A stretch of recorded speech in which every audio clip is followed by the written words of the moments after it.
Hello, everyone, and welcome to today's webinar, Cultivating Candidate Relationships, the Next Phase in the Evolution of Healthcare Recruitment. It is my pleasure to introduce our presenter, Anthony Gentile, Managing Partner and Director of Business Development at Katon Direct. So let's dive in. And what I'm going to show you first is certainly not new to you, and I promise I'll just take a couple of minutes to go through this. So if you can take a look at this, this is the evolution of healthcare recruitment as we see it today. Now, marketing and advertising have evolved significantly over the last 20 years. And since healthcare recruitment really rely upon those approaches to attract talent, well, it's no surprise that recruitment has transformed along with it. But healthcare poses a very unique challenge. The majority of the most experienced and qualified talent is unresponsive at best and unreachable at worst. But what if you could reach them? And if you could reach them, would you even know what to say to them? So let's take a short trip down memory lane. Again, promise only to take a couple of minutes to go over this. Is anybody on this call old enough to remember this? I know if you're looking at this now, you're probably having a good chuckle, but the funny thing is, it really wasn't that long ago that this was the primary means by which people attracted talent. And we've certainly made some significant strides since then. The thing about the newspaper advertising was, back then, it was really the only way to mass advertise for jobs. I mean, newspapers had incredibly high distribution. Everybody read the newspaper. It was the Google of 20 years ago, right? So what happens when you have high distribution and you really have low supply, right? High demand, low supply. Go back to your economics class, you mean it's going to be incredible cost there, right? So there's only one or maybe two major news publications in every market, and everybody wants to advertise there. So I remember when putting a full-page ad in a newspaper of a major publication, $50,000 or $100,000, and today it seems crazy to even think about spending dollars like that. The other thing, too, there was really no segmentation in newspaper advertising. So again, it was one publication, and you posting ads to recruit for nurses and pharmacists and physical therapists. You were paying for distribution and eyeballs. You weren't just paying to reach nurses. So, every non-medical professional, every electrician, every banker, every plumber that was getting that newspaper, you were paying for that distribution, and ultimately that wasn't of any value to you. So it was tons of waste. Job boards pop up around the turn of the century, and I think one of the good things about job boards at the time was really offered greater scalability, certainly faster and cheaper than print, but the problem came with huge competition. So, back in the day, if you recall, remember it was just Monster, Career Builder, and Hot Job, so it didn't really cost you that much to get 100% share of voice from your job board applicant. But as job boards start to proliferate and you start to see tons and tons of job boards pop up, well, now your $400 posting, if you really want to get more share of voice, now doing that dozens of times over again, now it's a few $1,000s just to post a job, which totally killed the idea of saving on costs from leaving print. And obviously, as aggregators and job distribution came along, it helped to mitigate a lot of that. And then there's this idea of post and pray, which is such a negative term, right? And people think of post and pray, it's just a really bad term. And unfortunately, this arose as a result of the job board era. The idea of, I'm not really sure what's going to happen. I'm going to put a job out there. It's what everybody else is doing, and I just hope that I find somebody of value. Really didn't make much sense.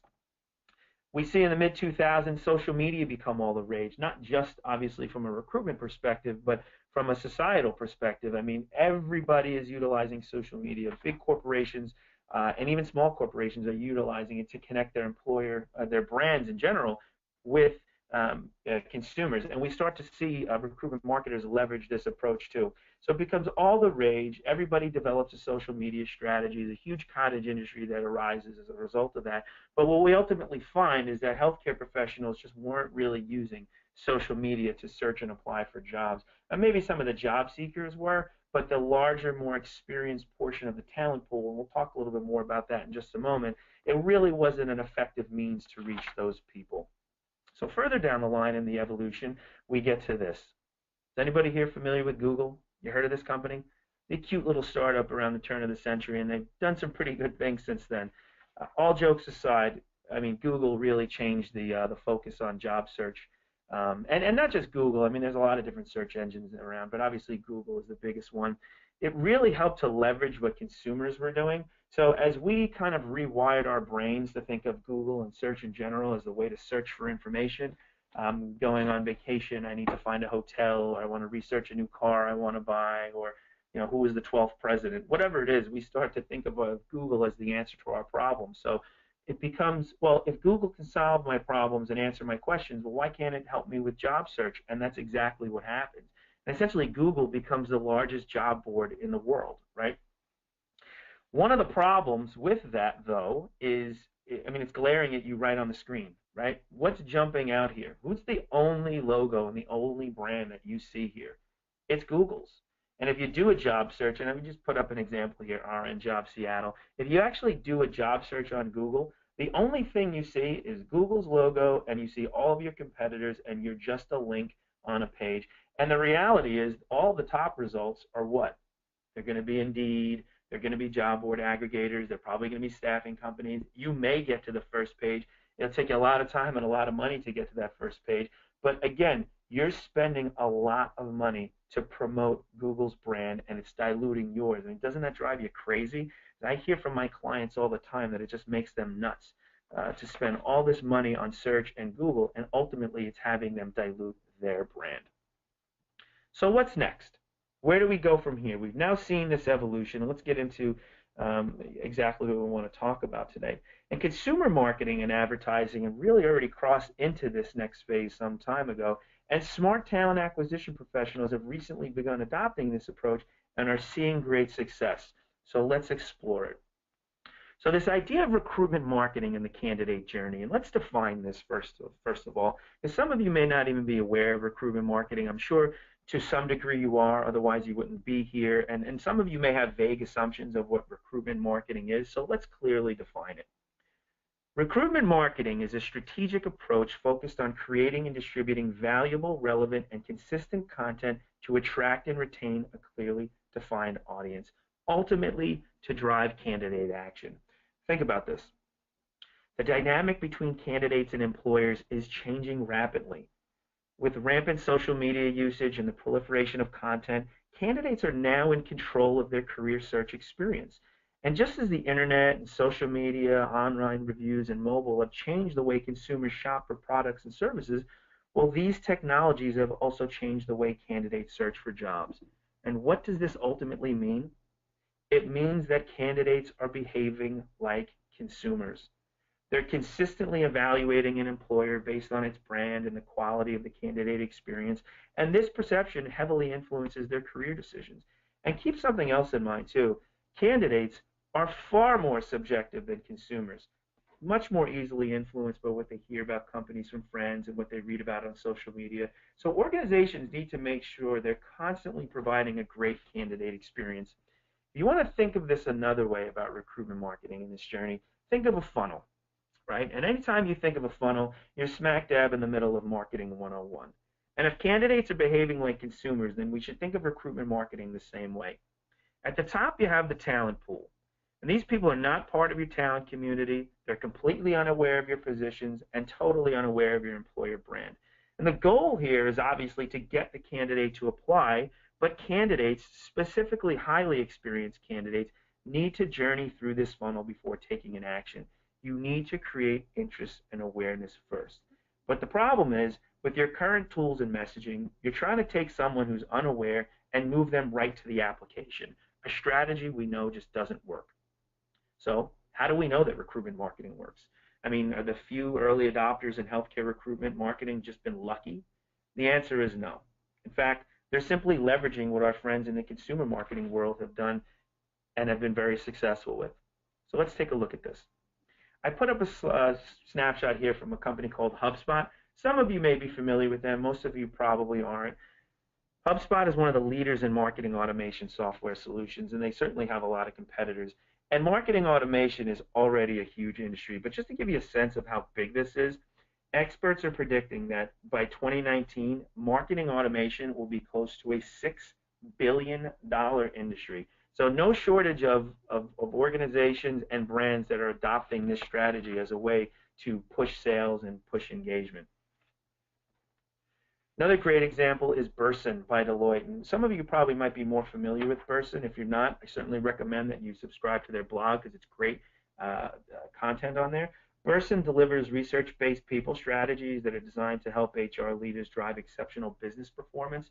So I took this snippet from one of their recent blog postings. I won't read the whole thing, but it says the task of recruiting has moved from the reactive filling of requisitions to proactively courting high-quality talent. Ultimately, with talent pools done well, recruiters can deliver talent on demand. Now think about that for a second. Think about delivering talent on demand. Think about in your desk where you sit right now, you see your phone ring and it's the extension of the nurse, the hiring manager, or worse, the CNO. You're about to get the call. And they're not calling you to tell you how great of a job you're doing. They're calling to yell and scream about the fact that a job has been posted for 3 weeks, 4 weeks, 6 weeks, and they have no applicants. They have nobody to interview. That's an extremely awkward and uncomfortable position to be in, and you've all been in that before, and oftentimes you're in it more often than you'd like to be. So imagine having talent pools on demand to be able to really address those needs as soon as that position and that rec is created. And finally, many of you may be familiar with a company called Lean Human Capital. They do great work. If you're not familiar with them, chances are the C-suite at your organization is, and they help organizations come in and train their existing recruitment team on how to do less with more with less, which is kind of what everyone's problem is right now. So they have tons and tons of healthcare clients and a lot of credibility, very well respected in the healthcare space, especially among the C-suite. And the guy who founded this company and still is part of it today is a guy named David Zari. And he gave me this quote. So healthcare organizations' number one recruitment problem is they can't find enough qualified candidates for their core clinical positions. These vacancies cost them millions of dollars spent on agency usage, overtime, search firms, and the number one thing organizations can do to find talent to fill these positions faster is investing in a proactive candidate relationship management strategy. So all of these examples, whether it be HubSpot or Lean, are really demonstrating that this is a proven concept for creating awareness and action. Now, I'm assuming everybody's now thinking, this sounds really good. I see how this might work for selling my product or getting somebody to sign up for something, but healthcare is different, right? Everybody always says that. Healthcare is different, right? And the reality is healthcare is different. But that's also specifically why having a recruitment marketing strategy is so important because, and we're going to talk about this in a moment, because the bulk of your talent pool is experienced but also unreachable. And recruiting top talent and trying to convert highly experienced candidates is much, much harder than selling products. So let's get into this. Let's really now apply this to your world in talent acquisition within healthcare, okay? So there's this concept of the unreachable candidate, and we talked a little bit about this earlier. And let's kind of define who they are, and then we'll talk about what the problems arise because the majority of your pool is unreachable. So you've all experienced these candidates before, or you know that they exist. So think about this unreachable candidate.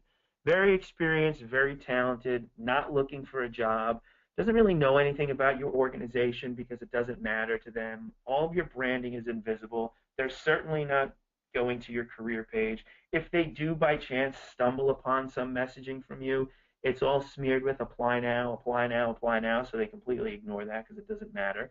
And they don't even bother, friends don't even bother to refer them. They're totally unreachable. So this poses two problems. The first problem is it's hard to unreach the unreachables. If it was easy, they wouldn't be called the unreachables, right? So again, we work with hundreds of employers nationwide, and I ask my clients all the time what their sources of applicants are and sources of talent are. And I boiled it down to about these six sources here. And there's some overlap here. There's not as distinct as you see here, but for the purposes of this discussion, think of these as distinct talent pools. And they range in size from left to right. So you have your current employees, you have leads that come in through referrals, you have past applicants you may be able to re-engage, job seekers who are organically coming your way, passive candidates, those people who are not really looking but kind of have their ear to the ground if something does pop up, and then you have this unreachable pool of talent. And what we know, because of our work within database marketing and building talent communities and measuring that up against our clients' existing talent communities, is we know that the unreachable talent pool is by far the largest. And the traditional strategies that you're using vis-a-vis job board advertising or search engine marketing or social media are barely reaching the passive candidate pool, let alone the unreachables. So that's problem number one. It's very difficult to find these people because you're using mainly those traditional strategies. Problem number two is your messaging is ineffective, right? Everything, for the most part, is about apply to my job, apply to this job, click here to apply, right? That is not the messaging that you want to be sending specifically to unreachable talent, right? Um, this is a very silly example, but I think it makes a lot of sense. Think about walking down the street and seeing a stranger across the street. If you were attracted to that person, would you ever in your right mind go up and ask that person to marry you? No, you wouldn't do that. The first thing you would do is you would get them to notice you. And if they notice you, you ask them out on a date. If that goes well, you ask them out on a second date, then maybe a third date. Then maybe if it's going well, you bring them home to meet your friends and your family. And if over time it all goes well, then you ask the person to marry you. The point is, big decisions take time. And it's the same exact thing for experienced unreachable talent. Asking an unreachable experienced nurse, physical therapist, pharmacist, physician assistant, asking that person to apply for your job without having any relationship in place is as silly as asking a stranger on the street to marry you. And as recruiters, you need to move people through this decision process. Because what you're doing right now with apply now messaging is you're trying to get somebody who's unaware, completely skip over awareness and interest, and turn them into a candidate. So kind of putting this all together, we're seeing that what everybody really needs, or what you really need, is experienced candidates. But now we know that most of these people are unreachable. So I can't reach them to begin with. And even if I could, I don't have the messaging and I don't have the tools to effectively communicate with these people. So let's pack it in, end the webinar. This did nothing for me. This is hopeless. I'm never going to be able to solve this problem. And it's not hopeless. That's what recruitment marketing is all about. How does it work, right? So what you want to do now is by implementing a successful recruitment marketing program. If you remember back a few slides ago, we had two problems. Problem number one, traditional strategies were barely reaching the passive candidate pool, let alone getting into this unreachable pool. But because marketing is a function of candidate data, right? Advertising is post and pray. Marketing is a function of really, really good candidate data. And once you have access to the entire audience, which is what database marketing is all about, you'll be able to effectively position yourself in front of these unreachable. So recruitment marketing will put you in front of these people. Now that you're in front of them, now you have to change what you say to them, right? Because again, if you're in front of these candidates and you have the ability to speak to them, sending them the same old, please apply to my job, please click here to apply, is not going to be effective. And we'll talk in a few minutes about the types of messaging that you need to send to candidates, particularly the unreachables at the top end of the funnel. But driving people from, I'm not interested in a new job, I don't know who you are, to, what is this, and this, and this, and maybe this sounds interesting, to finally, yes, I'd like to apply for your job. That is all about content, and we're going to talk a little bit about that now in the how does it work. So let's take this from stage to stage in the funnel, okay? First, we want to move candidates from unaware to aware. Remember, these are people who, okay, maybe they know who you are because they drive by your organization on their way to theirs. They're probably familiar with your logo, but on top of that, they have no clue about your values as an employer. They have certainly no clue about what jobs you have or where a career can go with them, right? So start rethinking the types of messaging that you send to these candidates. Instead of, here's my job, go here and apply, you need to develop content that they care about and will want to click on. So things like articles, white papers, videos are all great content to push out so long as it's not specific to a job. Remember, you're trying to get the person to notice you, right? You're not asking them to marry you. You just want to get them to notice you so that you can ask them out on that first date. That's what this is all about. And here's a couple of examples of what that might look like. So here's a few articles that I was able to pull. The Career Ladder to Nurse Management. 5 common legal mistakes nurses make and how to avoid them. Nurses, how to find your happy place maintaining a work-life balance. You notice none of this is about a job. None of this is about an employer. It's about something that really matters and something that's really relevant. This is how you start the courtship process with these candidates. This is how you get them to notice you. Um, Obviously, you want to attach your brand to this. You want to be the deliverer of this thought leadership content so that over time, as you distribute this type of content and people engage with it, remember, they're much more likely to engage with this than something about your jobs. They're going to start to create the connection as your organization being the thought leader delivering this content. Oh, this is funny. I just saw somebody use the chat comment and write in that this webinar for them is an example of this for them. They had no idea who Katon was, but was intrigued by the topic. I mean, not to get off script here, but that is totally true. I mean, there are tons and tons of people on this webinar who don't even know who Katon Direct is, and why is that? It's because we're providing information that is a very hot topic right now that they have a lot of interest in and have questions on.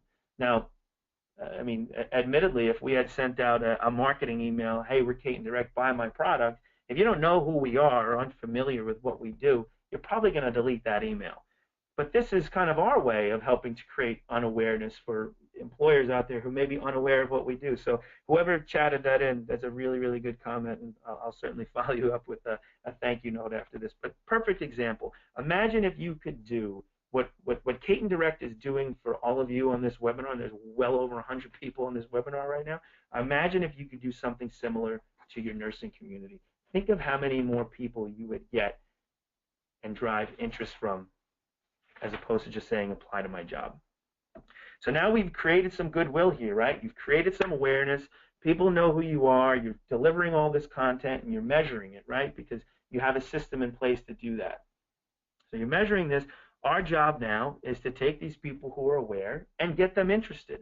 So we still want to communicate with them in the same fashion, but we want to change the messaging up a bit, right? We want to get it a little bit more about you as an employer, you as an organization. So things like career advice, things like top 10 things that make a great employer, or a video from your CNO talking about the core values of what nursing means at your organization. These are things that people who are aware of you now might be interested in engaging with. We're not talking about the jobs. We're not selling them on specific job recs at this point. We're trying to make the connection that you are a forward-thinking organization, that you have really, really good ideas, and that you stand for great things about community-based healthcare. These people in the awareness phase are now open to this type of discussion and engage in this type of rhetoric. So here's a great example I was able to pull off. Peace Health, a large healthcare system in the Pacific Northwest, great organization, very forward-thinking organization. And this is on their website. This is nothing proprietary. Anybody could find this right on their website. And I thought this was a really, really good example. They have this video on their website called The Spirit of Peace Health in Motion. And it's a close, if you read it, it just says it's a close-up look at the mission, history, people, and communities and medical excellence that guide our hospitals and healthcare providers. This is the perfect type of content to send to somebody who's kind of in that awareness phase to drive further interest. You notice here they're not talking about jobs. There's no apply now button anywhere. They're trying to tell you what they stand for as an employer. What's their mission? What are their core values? What do they believe in as it relates to patient care, and why you should be interested in that? This is the perfect type of content. And a lot of you have these types of assets and this content already. And you need to be able to put them in motion and use them differently. Don't wait for people to find them. Send this type of information out to people. So now we've created this interest, right? We've taken these people who are totally unaware. We've created awareness. We've created some interest. Now it's time to pop the question. Now it's time to ask the candidate to marry you, right?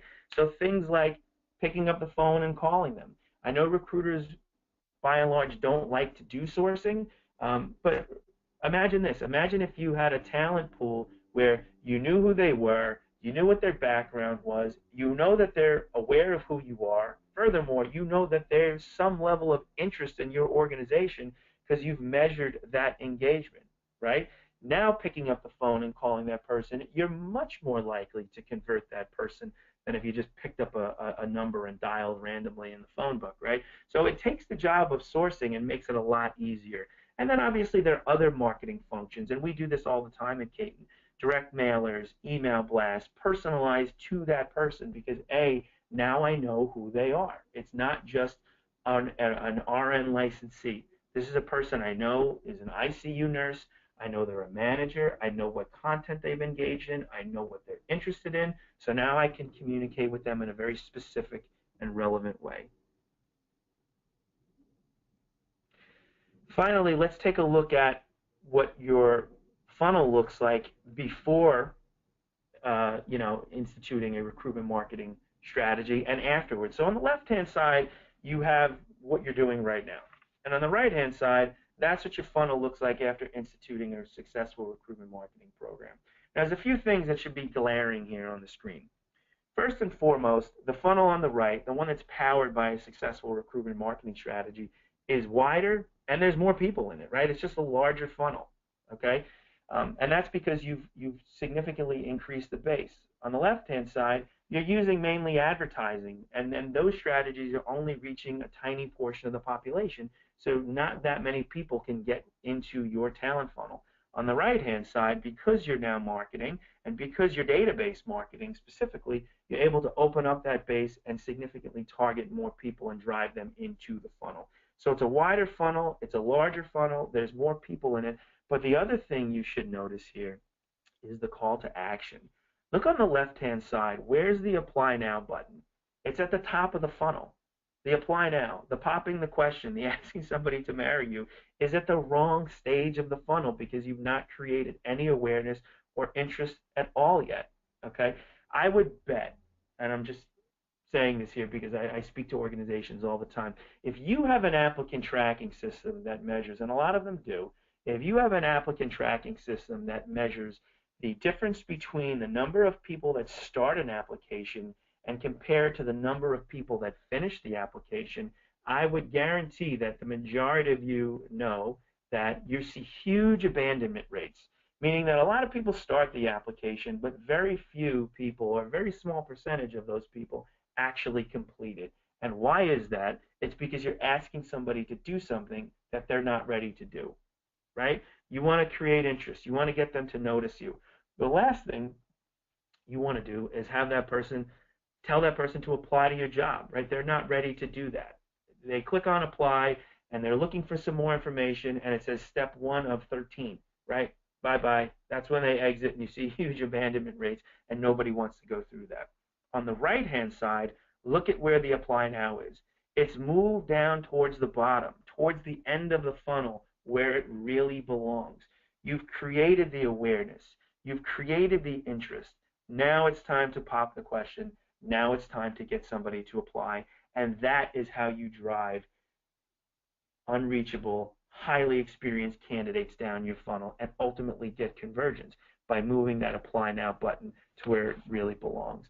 And finally, before we take some questions here, and I see a ton of questions pouring in, we'll get to as many as we can.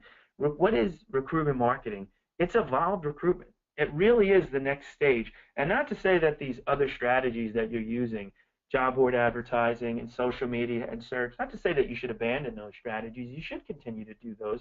But just keep in mind what they're really useful for.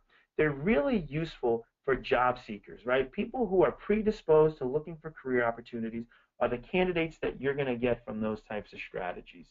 But if you really want to put a dent into those open positions, and why do I go on every client's website and I see 100 openings, 200, 300 openings, and they're spending tons of money on supplemental staffing and tons of money on overtime?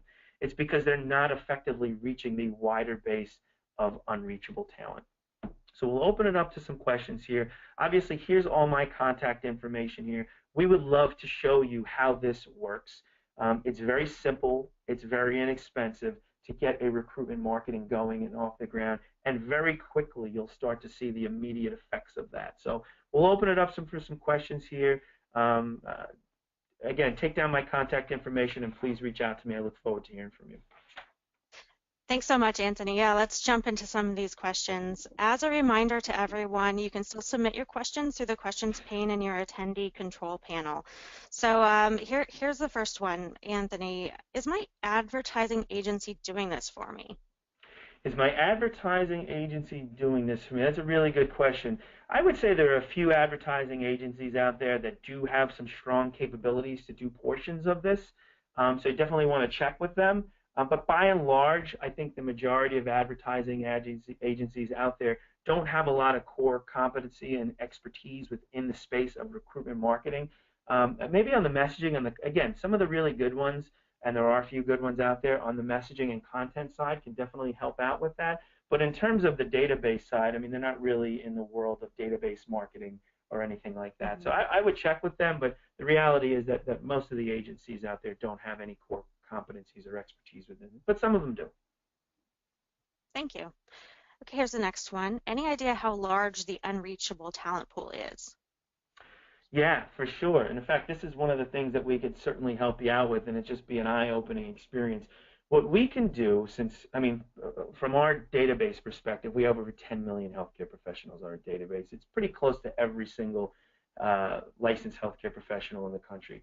What we can do is compare that to your talent community, right? So tell us how many employees you have, tell us how many people you have in your applicant tracking system, how many people you have in your do not hire list, add all that up, it's probably a few thousand, and for larger organizations, it might be 10,000, right? And that sounds like a big number, but I think what you'll find is when we do an analysis of that and show you how that compares to the actual talent community out there, you'll find that it's a very, very small portion of the total talent pool that you have relationships with. So this is information that we can bring to you very simple and very quickly. We can provide you with that detail. And I think it'll be very eye-opening, and a lot of you will be shocked to see how many candidates are out there that you're not engaged with at this time. Interesting. Okay, let's move on to the next question. Is this something I can do within my ATS? Okay, so can your applicant tracking system do something like this? The answer is probably not. I think what you'll start to see, and probably what you're seeing now, is applicant tracking systems that are saying they're getting into the world of recruitment marketing and they can help you with that. The reality is that for the ATS system, a lot of them don't have CRM, a CRM tool, candidate relationship management. Most of them don't have that functionality baked into the applicant tracking process, so they clearly can't do that. If they do, the reality is that they're not really doing anything to proactively bring talent from the outside community into yours. They're basically just engaging with the people that are already in there anyway. They're not really bringing people in. And by marketing to the people that are already in your ATS, what do they really mean? They really just mean they're sending job alerts and doing emails to candidates. They're really not, and we all know now that recruitment marketing is so much more than that. So your ATS is not really a solution for this problem. Mm-hmm. Okay, here's the next one. Will this reduce my time to fill? Interesting. Will this reduce my time to fill? So let's go back to the talent pools on demand. We saw Burson talk a little bit about that, and then we just kind of presented that concept of talent pipelining, right? So right now you have all these requisitions that are going out, and they're constantly coming in from the hiring managers. And chances are you don't have enough applicant flow, right? So you're going to all your traditional strategies. You're posting ads, you're posting and praying. None of it's working. You're pulling out all the stops. You're working endless hours, and it takes a long time to get qualified candidates, specifically for these more difficult to fill positions that require experience. So think about it. Go back to what we're talking about. Imagine having talent pools on demand. That's essentially what the end game is here. Where the rubber meets the road for recruitment marketing is by building you on-demand talent pools, so that when you do see these job requisitions come in, before you start posting ads, and even worse, not filling those positions and not getting any candidates and paying overtime and spending money on supplemental, you're going to have a great talent pool at your disposal that you've nurtured and warmed up, so that you should be able to fill these positions much, much faster and reduce that time to fill. That's great. Okay, so there's definitely other questions that have come in, but we did promise in the invitation that this would be a short webinar. And so what we'd like to do is follow up with the remainder of you offline. So with that, I'm just going to say thank you to Anthony and thank you to everyone who has attended today's webinar. If you have any other questions, please feel free to reach out to Anthony directly. His contact information, like you said, is right here on the slide. And you will receive a follow-up email within 24 to 48 hours with a link to view a recording of this webinar. So on behalf of Katon Direct and Anthony, thank you for joining us today and have a great rest of your day.